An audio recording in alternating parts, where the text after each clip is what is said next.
Bonjour à toutes et à tous, bienvenue sur KTV, Kwezi FM, le 106.9 pour ce temps de parole en direct à la radio et à la télévision. Notre invité ce matin n'est autre que Mansour Kamardine. Alors on le reçoit avec plusieurs casquettes. Mansour Kamardine, bonjour. Bonjour. Merci d'avoir accepté notre invitation. On a plusieurs questions à vous poser, on va faire appel à vos talents et à vos connaissances en termes d'avocat, notamment sur le droit. Mais juste avant, une réaction. Vous avez entendu tout à l'heure ce qu'a dit Daniel Zahidani, vous avez entendu ce qu'a dit Samuel Bocher sur la fiscalité et les déclarations du directeur des finances. Les élus, ils ont leur part de responsabilité dans cette histoire? On peut dire oui, mais la réalité, la responsabilité incombe beaucoup plus à l'État. Je m'en explique en deux mots. Et il faut savoir que il y a une répartition de compétences entre l'État et les collectivités locales dans cette affaire. L'État fixe l'assiette et les élus, les collectivités locales fixent les taux.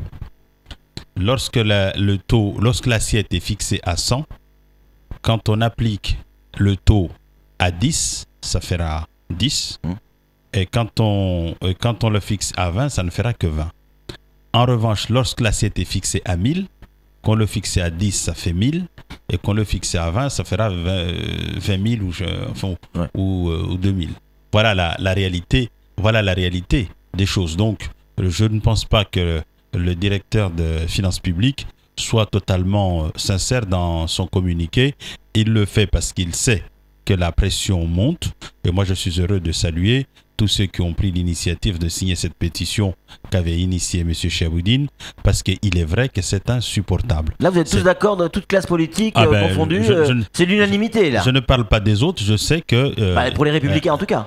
Pour les Républicains, que je peux parler en leur nom, c'est sûr que nous ne supportons pas cette situation, elle nous est insupportable. C'est incompréhensible, Mansour, parce qu'on se souvient, et vous avez une très très bonne mémoire, le président de la République était venu ici à Mayotte. Il avait quelque part reconnu, souvenez-vous, c'était à Dembéni, il avait reconnu cette erreur.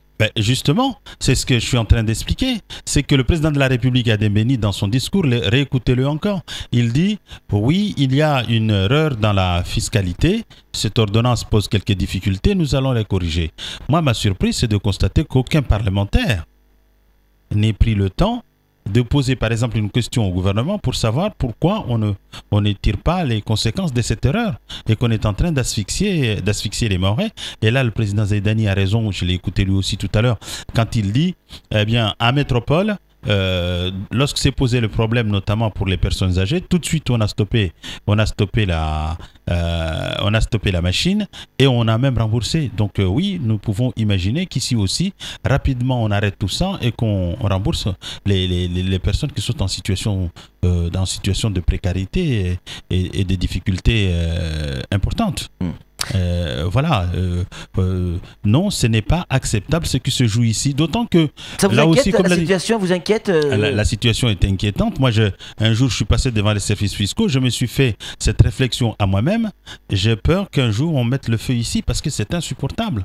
Quand on voit ce qui se passe. Et quand les Mahorais viennent pour demander des explications, qu'est-ce qu'on leur fait? Il n'y a pas forcément d'explications. La dernière fois que nous, on a tenu cette phrase-là, ces propos-là sur le plateau, on a été entendu par les gendarmes. Attention. Écoutez, je serai entendu par les gendarmes, je serai incarcéré. Vous savez, il y en a d'autres qui ont payé plus cher que moi, donc il n'y a aucune difficulté. Ne vous inquiétez pas, vous n'êtes pas journaliste. C'est la réalité, et puis c'est tout. Ouais. Et encore une fois, moi je souhaite assez rapidement que une solution soit apportée, notamment qu'on dise, bon, on suspend tout ça, on repart à zéro, on négocie avec tout le monde. Dans le pacte pour la départementalisation, il a été dit que cette départementalisation, notamment en matière sociale et en matière fiscale, se ferait de manière progressive et adaptée. C'est raté. On ne l'a pas fait. Non seulement on ne l'a pas fait de manière progressive et adaptée, mais on l'a fait de manière violente et autre. Et on a suspendu ce pacte pour mettre en place la Mayotte 2025, mais on ne répond pas à cette question qui est lancinante et qui est en train de tuer l'économie mahoraise. Mansour Kamardine, cette une étrange affaire, l'affaire Faudon, entre autres, le départ du SGAR. sans aucune explication de la part de Seymour Morsi, préfet de Mayotte, la visite de l'inspection générale de l'administration, l'IGA, et cette histoire de PEPS et d'OIDF. Je ne sais pas si vous avez eu l'occasion de lire le journal France Mayotte. Que dit la loi, que dit la règle au niveau des associations, entre les relations entre une association et une entreprise? Non, ouais, je ne sais pas ce que peut dire la loi entre la vraie question qui se pose, ouais. Si on lit ce que vous dites, et si ce que vous dites est vrai, il n'y a pas de raison de mettre en doute ce que vous dites, il se pose des questions. Et ces questions-là, à mon avis et à mon sens, ce n'est pas à l'inspection générale de l'administration de répondre, c'est probablement d'inviter monsieur le procureur de la République à vérifier. On a mis en prison l'ancien maire de Kongou pour 3 fois que rien. On a amené l'adjo, oui bien sûr. Oui, c'est vrai. On a amené l'adjo également devant la barre et elle a été jugée et sanctionnée parce qu'il aurait employé justement l'ancien maire de Kongou. Là, on vous dit, sur plusieurs centaines de milliers d'euros, on a probablement par des réseaux de copinage donné une subvention à une association dont le président n'est autre que le directeur d'une société, et la dite association contracte avec la même société pour assurer les missions pour lesquelles l'association a reçu les sous. Autrement dit, je négocie avec moi-même, je signe avec moi-même. Ça, c'est interdit par la loi. Et au milieu de tout ça, il y a des fonds publics. Je crois qu'il faut vérifier. Moi, je ne peux pas être affirmatif sur le sujet. Ça mérite des vérifications. Et ces vérifications, la seule personnalité compétente pour le faire, s'agissant de l'utilisation des fonds publics, c'est quand même le procureur de la République. Il ne faut pas, comme on le voit assez souvent sur un certain nombre de sujets, qu'à chaque fois qu'il y ait des dossiers mettant en cause, à tort ou à raison, parce qu'encore une fois, moi je n'ai aucune information là-dessus, à tort ou à raison des responsables, disons le mot Mzungu, que ils prennent des vols bleus et puis on enterre, on n'en voit plus. Moi je me souviens encore des dénonciations qui ont été faites à la chambre professionnelle où on avait quelqu'un qui avait une entreprise qui finançait, qui achetait pour le compte de la chambre professionnelle à son entreprise, qui aurait donné des subventions ou des marchés à un membre de sa famille, ainsi de suite, et puis après qui est parti et puis terminé. Je crois que ça donne un malaise, un profond malaise. Nous ne pouvons pas imaginer que sur ce... De toute manière, si l'IGA est à Mayotte et inspecte les services de la préfecture, c'est qu'il y a un problème. Ils ne viennent pas là en touriste. Je ne sais pas, ils peuvent venir aussi pour... non, mais je vous le dis, l'IGA, il vient souvent à Mayotte. Il vient à Mayotte, notamment, éventuellement, pour réfléchir à des processus de développement, d'aménagement, d'extension de textes, et ainsi de suite. Donc, l'IGA est là, tant mieux. Pour quel motif, on ne le saura jamais, parce que naturellement, ces rapports ne sont pas rendus publics. Mais s'il vient pour ça, eh bien, je crois qu'il est de l'intérêt de la société, de l'opinion d'une manière générale, de connaître, parce qu'il s'agit de nos impôts. On parlait d'impôts tout à l'heure, confiscatoires. Eh bien, on aurait bien aimé savoir comment cet impôt est utilisé, notamment par l'État. Il y en a eu des inspections depuis quelques temps. Mais j'ai toujours dit que c'est aussi les meilleurs moyens d'enterrer les dossiers, parce que le temps que l'inspection vienne, ensuite qu'il rende son rapport qui reste confidentiel, qu'on tire les leçons, il s'écoule facilement 2-3 ans, et comme ça, l'opinion a oublié. Donc, seul moyen de savoir... Donc, on peut...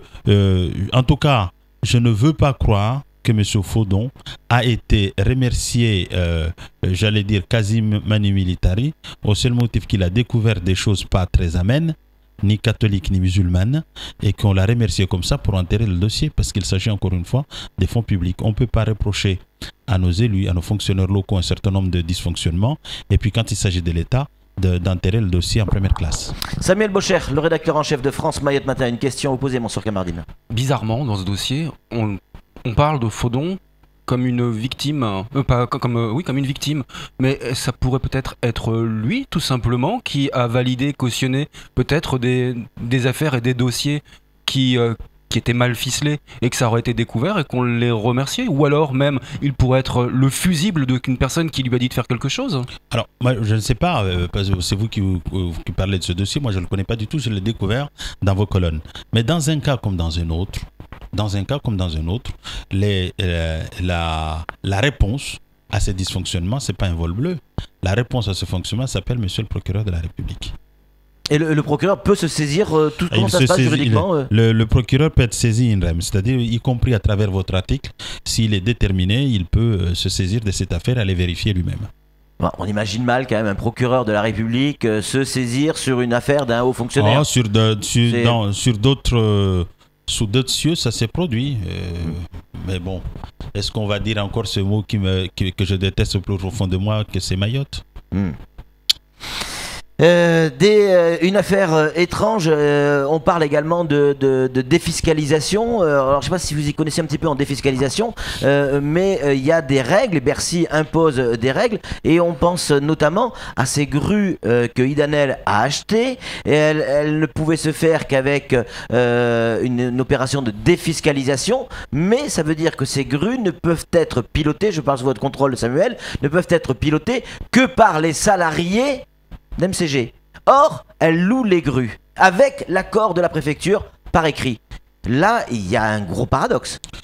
Si le préfet le fait, à mon avis, il le fait parce qu'il a reçu, l'autorisation. Sinon, il y aurait une grosse incompréhension. Alors, à mon avis, le préfet ne le ferait pas si vraiment la clause est celle que vous m'indiquez. Le préfet ne le ferait pas comme ça d'initiative. C'est plus compliqué que ça. En fait, la Smart ne peut pas aller sur les grues pour le moment parce qu'Idanel refuse tant qu'elle n'a pas le papier de la préfecture qui lui démontre que c'est possible. Et c'est pour ça qu'il y a un frein, qu'il y a un problème. Oui, c'est la préfecture qui s'est engagée, et notamment Alain Faudon, par écrit, en disant que demain, ce serait possible, la Smart pourrait piloter les grues malgré l'agrément fiscal. Ça me paraît un peu compliqué, oui. Ça me paraît un peu compliqué. Mais puisque vous me parlez de la Smart et de MCG, je voulais dire un mot parce que je me suis jamais exprimé sur le sujet. Je voulais dire à ceux qui nous écoutent, mais particulièrement aux deux opérateurs. La Smart est l'opérateur, je dirais, historique au port. Nous souhaitons tous que la Smart continue à opérer au port. C'est votre sentiment. C'est mon sentiment. En clair, vous soutenez la Smart et pas Idanel dans ce dossier. Ce n'est pas que je soutiens, je souhaite. Il faut que tout le monde y travaille. Mais il y a la place pour deux opérateurs. Il n'y a pas de raison que parce que MCG est venu que la Smart disparaisse. Voilà. Je crois qu'il faut trouver un modus vivendi qui permette aux uns et aux autres d'exister. Ils doivent trouver l'intelligence nécessaire pour que tout le monde y trouve sa part. Il serait profondément choquant pour tous les Mahorais que la Smart soit évacuée du port en raison du fait qu'il y a eu une délégation de On va vers un blocage. Il y a eu des déclarations hier de certains salariés de la Smart, et notamment cette grève du 30 où les salariés de la Smart pourraient rejoindre cette grève générale du 30. Est-ce qu'il y a encore une solution diplomatique, une solution, j'allais dire, en termes de discussion, de négociation, pour éviter un énième blocage qui commence, Mansour Kamardine, sérieusement à poser un sérieux préjudice à Mayotte? Encore une fois, je ne connais pas les tenants et les aboutissants de ce dossier, donc je ne me hasarderai pas. Mais je peux, en raison de ma grande naïveté, d'imaginer qu'il y ait, je le vois partout dans le monde, y compris dans les crises les plus graves, que la diplomatie triomphe toujours. Donc je pense qu'il y a, oui, un espace de dialogue pour arriver à des solutions qui soient acceptables pour tous. En tout cas, je le souhaite, je le demande. Allez, un petit peu de politique. Parce que tout ce qu'on a fait là, c'est quoi? Non, mais de la politique politicienne, on va faire là maintenant. Ça, je ne sais pas faire. Alors, on va quand même essayer. Il y a NKM, Nathalie Kosciusko-Morizet, qui se présente aux primaires pour les Républicains face à votre candidat, Alain Juppé. C'est plutôt une bonne chose? Une mauvaise chose? Premièrement, elle ne se présente pas face à Alain Juppé. Elle se présente tout simplement. Parce qu'il y en a plusieurs. Il y a bien sûr Alain Juppé que je soutiens et ça est connu de tous. Il y a probablement le président Sarkozy. Il y a François Fillon. Il y a Bruno Le Maire. Il y a Hervé Mariton. il y a probablement, comment il s'appelle, Nadine Morano. Vous voyez que ça fait du monde. Ouais. Ils sont neufs pour le moment. Bon, ça fait du monde. Donc NKM, ça peut servir qui? NKM vient, ben c'est très bien, ça peut servir les Républicains. Mais oui, ça peut servir les voix de Nicolas Sarkozy. Je suis très sérieux. Ça peut servir les Républicains. Pourquoi?